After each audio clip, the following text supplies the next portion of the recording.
ఏం చేస్తాడు చేయమని.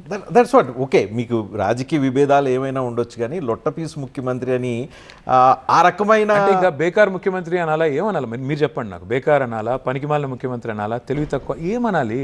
ఒక ముఖ్యమంత్రి గారు రాష్ట్రాన్ని క్యాన్సర్ పేషెంట్ అంటే ఇంత కష్టపడి తెలంగాణ సాధించిన ఒక పార్టీగా ఈ రాష్ట్రాన్ని పట్టుకుని ఎయిడ్స్ రోగితో పోలిస్తే, ఈ రాష్ట్రాన్ని క్యాన్సర్ రోగితో పోలిస్తే నేను రేషన్ గల తెలంగాణ బిడ్డను. ఖచ్చితంగా ఆ ముఖ్యమంత్రి ఎవరైనా సరే ఇదే మాట మాట్లాడతారు. సో వ్యక్తిగతమైన దాడులు అంటే వ్యక్తిగతమైన అంటే సోషల్ మీడియా ద్వారా కుటుంబ సభ్యుల మీద వ్యక్తిగత దాడులు, రాజకీయ కక్షలు, అదేవిధంగా ఈ కించపరుచుకునే రాజకీయ విమర్శలు ఎవరు కించపరుస్తున్నారు? పక్క రాష్ట్రాల్లో చూసాము, ఇప్పుడు తెలంగాణలో కూడా ఫుల్ ఫ్లెడ్జ్డ్గా వచ్చేసిందని చెప్పి. కొండారెడ్డిపల్లి ముఖ్యమంత్రి గారి సొంత ఊరు.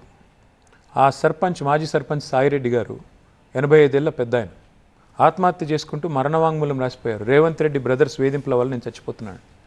ఏం జరుగుతుంది తెలంగాణలో 16 నెలలుగా? సొంత ఊర్లో మాజీ సర్పంచ్ గారి నుంచి సొంత రాష్ట్ర మాజీ ముఖ్యమంత్రి గారి దాకా కక్ష సాధింపు తప్ప చేసిందేముందండి? సాయిరెడ్డి గారి మరణం మీద ఒక కేసు అయిందా ఈరోజు వరకు?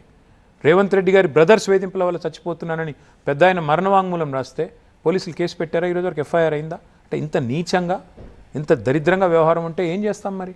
సహజంగానే మేము కూడా గట్టిగానే మాట్లాడాల్సి వస్తుంది, అందుకే మాట్లాడతాం. సో